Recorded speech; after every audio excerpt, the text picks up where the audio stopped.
अक़वाम मुत्तहिदा सलामती कौंसिल की इसराइल का नाम लिए बगैर कतर हमलों की मज़म्मत की गई है। कतर की खुद मुख्तारी और इलाकाई सालमियत की हिमायत की गई है। इसी पर बात करते हैं। हमारे साथ ब्रिगेडियर रिटायर्ड वकार हसन साहब मौजूद हैं। वकार साहब, बहुत शुक्रिया आपका वक्त देने के लिए। वकार साहब, इससे पहले भी सलामती काउंसिल के इजलास होते रहे हैं, मुज़म्मती बयान भी सामने आते रहे हैं, जैसे गज़ा की सिचुएशन है उस पर भी यही सूरत हाल थी। अब इसराइल पर भी उन्होंने नाम नहीं लिया, लेकिन मुज़म्मती बयान जारी किया गया है। किसी किस्म का दबाव पड़ेगा इसराइल पर इस तरह के फैसलों के बाद? आई थिंक ये जो ब्लैटेंट वायलेशन है कतर की सॉवरेनिटी की, उसके लिए लीगली तो जरूरी है। कतर शायद लीगल रास्ता इख्तियार करना चाहता है, लेकिन इसमें मेरे ख्याल में मल्टी डायमेंशनल अप्रोच की जरूरत होगी, जो शायद से और हो रहा हो। एक तो इंटरनेशनल फोरम्स हैं, चाहे यूनाइटेड नेशंस हो, रीजनल फोरम्स हैं, वहाँ पे मामला उठाया जाए। दूसरा, पोलिटिकली आपने देखा कल प्राइम मिनिस्टर शहबाज शरीफ वहाँ गए, यकजहती का इजहार भी किया ताकि एक सिंगल हो के कतर अकेला नहीं है और blatant violation of sovereignty will not be tolerated. लेकिन मेरे ख्याल में जो सबसे बड़ा मेजर है अभी इस्लामिक वर्ल्ड और स्पेशली अरब लीग को सोचना चाहिए, या जीसीसी को इस तरीके से अगर अलाउ किया गया तो फिर किसी की भी आई थिंक सॉवरेनिटी महफूज नहीं रहेगी। There has to be a military display of power and maybe military action.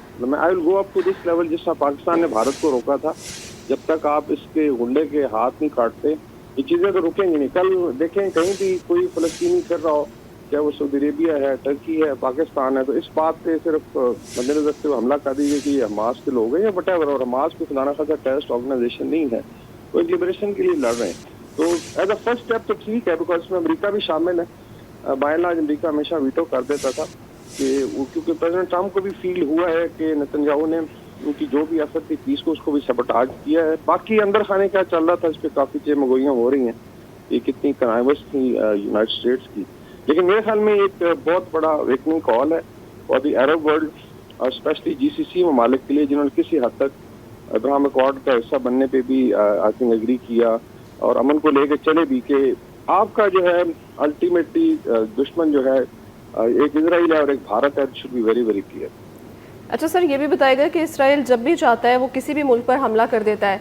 हमने देखा है कि प्रीवियसली भी जो है वो फ़लस्तीन को निशाना बनाया जा रहा है और अमेरिका की जानिब से ये मौक़िफ़ आता है कि हमारा इसमें कोई हाथ नहीं है और हम किसी भी तरह से इसराइल को इसमें सपोर्ट नहीं कर रहे। तो क्या समझते हैं कि अमेरिका की सपोर्ट के बगैर जो है वो इसराइल किस तरह से इतने बड़े हमले कर सकता है और कैसे स्टैंड आउट करेगा भी है? ये मेरे ख्याल में ये इंटरनेशनल कम्युनिटी की मुनाफिकत कह लें, हिपोक्रेसी है, बिकॉज उसकी बैकिंग के बगैर जो है इसराइल ये नहीं कर सकता, या टेसिट अप्रूवल होती है या आप कह लें अंडरलाइनिंग एग्रीमेंट है। तो उसमें अमेरिकन को भी सोचना चाहिए कि they are then going to lose their friends. अभी जीसीसी में बहुत बड़ी I would say governmental support रही है, अभी बहुत सारी इन्वेस्टमेंट ये लोग लेके जा रहे हैं अमेरिका में, और अगर सिक्योरिटी की गारंटी नहीं है तो फिर मेरे ख्याल में they have to think differently about it. अभी भी जो आई थिंक 3-4 सिनारियोज हैं कि कैसे ये हमला हुआ, बिकॉज जहाज इतनी दूर से आके वापस नहीं जा सकते विदाउट रिफ्यूलिंग। इसी तरीके से स्पेसेस की बात हो रही है कि उसमें रार जैम्स करने की तक की बात हो रही है। तो काफी सिनारियो डिस्कस हो रहे हैं। और लेकिन अगर ये है कि अपने दोस्त ममालिक पे भी आप हमला करा के सिर्फ इसराइल की हेजेमनी कायम करना चाहिए, आगे चलेगा नहीं। इसमें मेरे ख्याल में एक रेजिस्टेंस खड़ी होगी।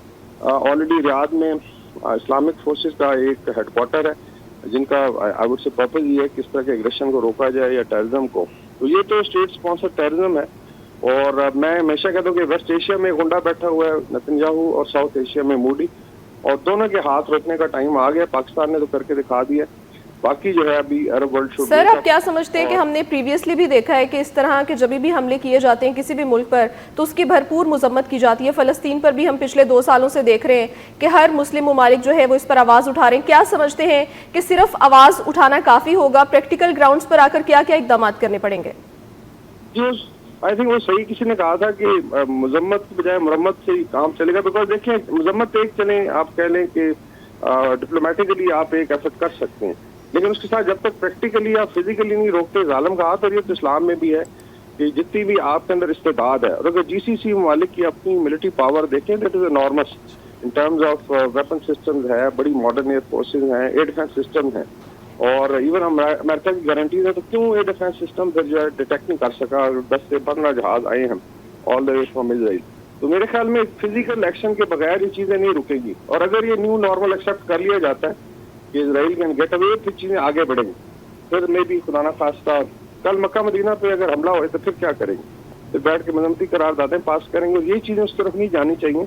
और मेरे ख्याल में पाकिस्तान ने भी जेस्चर किया है कि इसमें इस्लामिक ममालिक जो है कम से कम अपनी सिक्योरिटी के लिए एक इत्तेहाद बनाएं, या मिडल ईस्ट में एक इत्तेहाद बनाए। टर्की भी इसमें राजी है, पाकिस्तान भी है, और इस तरीके से भारत के एग्रेशन को भी आई थिंक इसी तरीके से हम रोक सकते हैं जब यूनिटी हो।